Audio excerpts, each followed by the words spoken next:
La levée des petites graines, des graines perdues à la moisson, elle est inversement proportionnelle à la profondeur de travail. Et bien souvent, on constate quand même dans les CUMA des comportements qui peuvent encore être améliorés.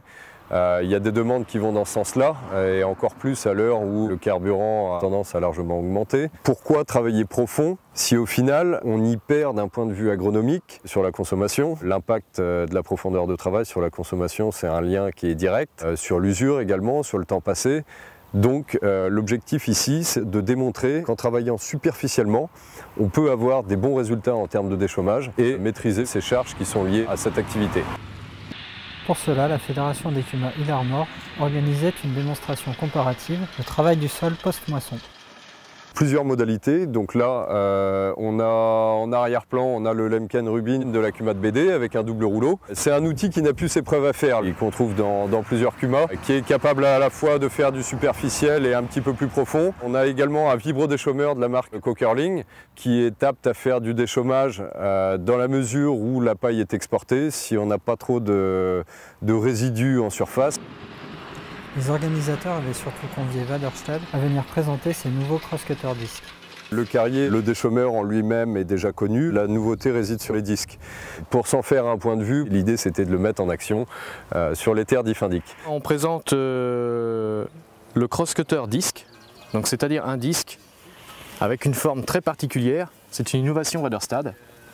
Et ce disque aura pour vocation, dans un premier temps, de faire une germination optimale, de travailler en ultra superficiel. Quand on a sorti le carrier il y a 20 ans, on avait déjà une machine qui était capable de travailler à 5 cm. Depuis 20 ans, les acteurs de l'agronomie nous ont appris que l'émergence optimum se trouvait à des zones de travail du sol encore plus superficielles.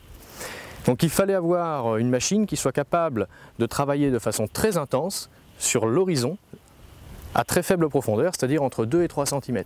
L'objectif, c'est pas de motte, c'est travailler l'horizon et à ces profondeurs-là, de manière à avoir une émergence optimum. Il y a beaucoup de clients qui nous ont fait la remarque que sur des déchômeurs petits disques, on était capable de faire un faux SMI qui était déjà très intéressant, mais par contre que les machines pouvaient être limitées dans leur utilisation de destruction de couverts végétaux. Là, avec le cross-cutter disque, on va être capable de détruire efficacement les couverts végétaux, toujours dans une logique de sol vivant. L'outil fait un bon mélange terre-paille en surface. Une chose qui est assez surprenante avec cette forme de disque, c'est l'impact de la vitesse sur la qualité de travail. On le savait déjà plus ou moins sur des déchômeurs à disque indépendants classiques. On sait que la vitesse a un impact.